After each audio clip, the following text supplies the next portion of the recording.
Fala pessoal, tudo bem com vocês? Bom, hoje eu vou falar de hipertensos como um grupo de risco para o Covid-19.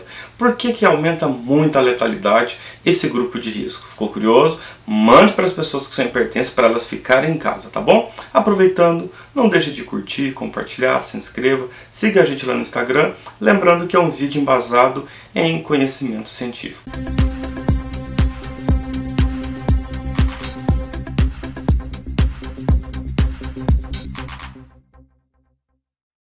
Bom pessoal, vamos falar então do grupo de risco para hipertensos, tá? Por que eu peguei o grupo de hipertensos? Vamos entender.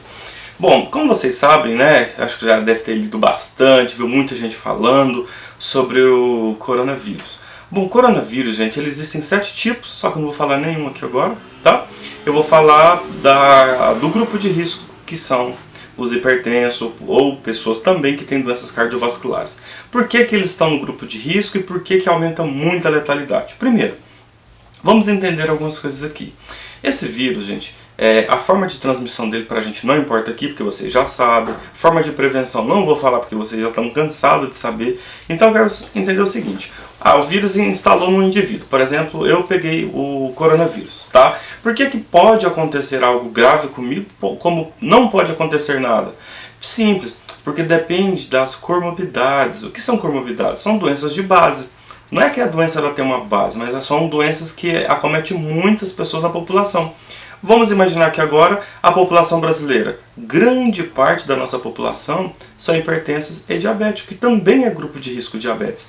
Agora, o que o coronavírus faz? Bom, como todo mundo sabe, né, ele desenvolve aí como se fosse um início de um resfriado, né, uma gripe, não uma gripezinha, mas que essa gripe, a febre, ela vai alterando o sistema respiratório de forma que a pessoa entra em uma insuficiência respiratória.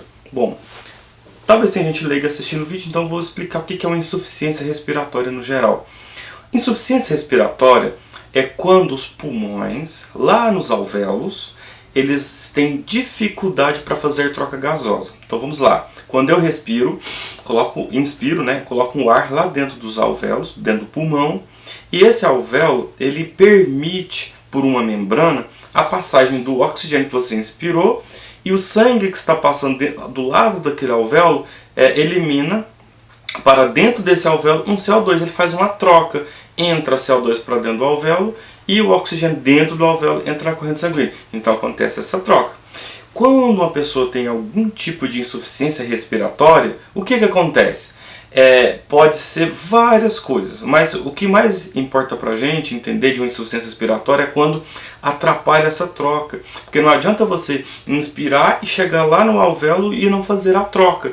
Esse é o grande problema do coronavírus. Por quê? Porque ele vai causar uma insuficiência respiratória grave, de forma que vai dificultar essa troca gasosa por N motivos. Bom, um dos motivos por que aumenta a letalidade, por que muitas pessoas morrem, principalmente pessoas do grupo de risco de hipertenso, pelo seguinte: a maioria das pessoas que são hipertensas, elas tomam medicamentos para controlar a pressão.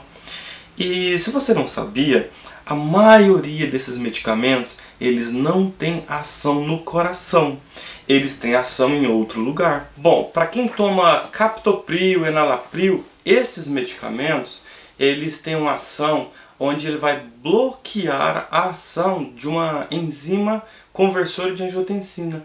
E essa enzima que converte uma angina 1 em angina 2, que é a que aumenta a pressão da maioria dos indivíduos, e por isso que as pessoas tomam esse medicamento, ela está onde? No pulmão. Só que o pulmão agora ele está com insuficiência respiratória, né? O coronavírus foi lá, aproveitou dessa oportunidade e agora ele está bloqueando, ou seja, o medicamento que você toma para hipertensão, se for dessa classe, ele não vai mais fazer o efeito, ou seja, o sistema renal continua mandando lá uma enzima chamada renina, que vai lá para o fígado, enfim, e a pessoa continua aumentando a pressão.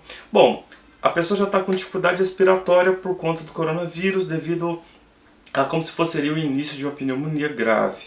Mas agora a pressão do indivíduo vai aumentar. Em alguns casos, a pressão vai aumentar tanto que vai começar a encharcar o pulmão, que muitas vezes a gente conhece como água no pulmão. Ele vai ter o quê? Um edema agudo de pulmão. Bom, olha só, gente, o tanto de complicações que está dando esse vírus. Então, olha só, por isso que algumas pessoas elas são curadas do coronavírus. Talvez a pessoa não tinha uma doença de base e ela, ao tomar, fazer todo o tratamento que já é estipulado aí pelas organizações, elas têm uma cura. Algumas pessoas chegam rápido e acabam tendo aí, infelizmente, uma mortalidade. Por quê? Porque são vários sistemas que vão ser sobrecarregados. Ou seja, o pulmão é o principal, porque ele faz a troca gasosa. Além da dificuldade na troca gasosa, agora começou a entrar líquido dentro do alvéolo. Agora vamos imaginar, pensa só com o alvéolo como um copo. Imagina que a troca gasosa acontece no fundo do copo. Agora, se naquele copo tem água, nem que seja na metade, o oxigênio chega e não consegue passar, cria uma barreira. Ou seja, aquela insuficiência que já era grave, ela ficou pior, porque agora o organismo, o pouco que ele ia conseguir de fazer a troca gasosa, ele não consegue. E sem oxigênio, gente, a gente não sobrevive. Ah, então por que mais que eu sou grupo de risco se eu sou hipertenso? Bom, porque com certeza você toma um medicamento talvez dessa classe. Segundo, você pode desenvolver uma miocardite, que é uma inflamação do músculo cardíaco, tá? Isso é gravíssimo. E ele também pode interferir em outros locais, onde você, em outras classes de medicamento, tá? Hidroclorotiazida, talvez furosemida, não sei quais os medicamentos que vocês tomam. Mas geralmente esses medicamentos eles podem ser afetados. O que mais vai ser afetado é a classe do captopril, tá? Que são enzimas conversoras de angiotensina, que no público, na área científica, nós conhecemos como IECA, tá? Dessa classe. Bom, se você já entendeu, ficou claro entender que esse grupo de risco ele está suscetível por conta disso, tá? Mas agora vamos entender por que as doenças cardiovasculares no geral, não só a hipertensão, ela entrou no grupo de risco, ela entrou como primeiro. Vamos lá, se um paciente tem insuficiência cardíaca congestiva, significa que o coração dele está fraco. E ele provavelmente toma um medicamento chamado digoxina, que é um digital, que ele aumenta a força de contração. Se esse medicamento não estiver sendo suficiente, ou a pessoa tem essa doença e ainda não toma esse medicamento, essa pessoa ela não consegue mandar todo o sangue para frente. Com isso, o que vai acontecer? Vai acontecer um acúmulo de sangue. Agora vamos imaginar, se uma pessoa dessa pega o coronavírus, gente, olha só o problemão. O coração está fraco, o coronavírus está lá no pulmão fazendo lá o desastre lá, né, da insuficiência respiratória. Vai ter então dificuldade respiratória, vai começar a acumular líquido lá dentro de novo por conta da fraqueza do coração. E ainda ele pode desencadear uma miocardite. Olha só, o músculo já está fraco e agora está inflamado. Ou seja, qual é a chance do paciente sobreviver, gente? Zero. Então por isso que essa doença ela é terrível, tá? Uma outra possibilidade também de o paciente ter uma outra doença, tipo Chagas. O paciente usa marca-passo. Aí ele usa marca-passo porque ele já tem um problema no sistema de condução elétrica. Agora ele pega a miocardite, ou seja, agora a parte muscular também tem problema. Ou seja, gente, infelizmente é muito desafio para nós que somos profissionais de saúde entender qual é a melhor forma de poder ajudar as pessoas que já são positivas para o vírus. Agora, se você não é positivo, você não é nem suspeita e é do grupo de risco, previna. Essa é a melhor recomendação. Porque depois que você vai para um hospital, gente, nem sempre você vai ter sucesso aí no tratamento pelo coronavírus. Como vocês estão vendo, né? Itália, Espanha, Estados Unidos e outros países aí, onde pessoas estão morrendo.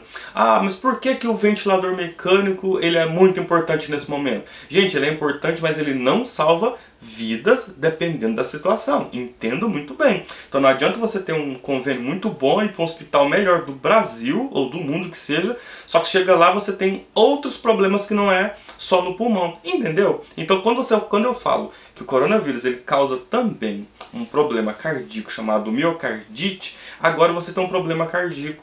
E para esse problema cardíaco, você vai ter que tomar anti-inflamatório. E anti-inflamatório para quem tem coronavírus não vai combinar muito bem. Ou seja, o efeito vai ser diminuído. Ou seja, a gente está tendo mais problema. Então não adianta só o respirador.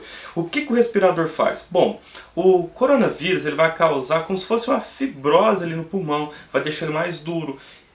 principalmente para fazer a elasticidade lá da parte alveolar. Então o que ele vai fazer, o ventilador? Existe no ventilador uma forma de colocar uma pressão positiva, de forma que eu consigo mandar oxigênio com muita pressão para dentro desse alvéolo e com muita força ele vai dilatar. Com isso eu consigo salvar muitas vidas. Só que o problema é, se você está no grupo de risco, pode ser que o ventilador não te ajude. Então, gente, mande esse vídeo para quem vocês conheçam, que tem hipertensão ou qualquer doença cardiovascular, para eles entenderem a gravidade. Tá? O problema não está relacionado só ao órgão pulmão, a gente está falando de problema de músculo cardíaco também. Tá? Bom, se vocês gostaram do vídeo, eu vou fazer outros vídeos falando de outras doenças de base, como diabetes, enfim. Então eu espero que vocês tenham gostado. Bom, esse vídeo, gente, eu li bastante sobre alguns artigos já desenvolvidos. Lembrando que a gente não tem tantas fontes aí sobre coronavírus, então a gente tem que ler, fazer uma interpretação aí. Bom, quem é da área da saúde entende que se o vírus tem dois tipos, né? Tem a cepa S e a cepa L. Tá? A cepa S é o mais antigo do tipo de coronavírus e também não tem estudo ainda se ele é mais letal do que o L.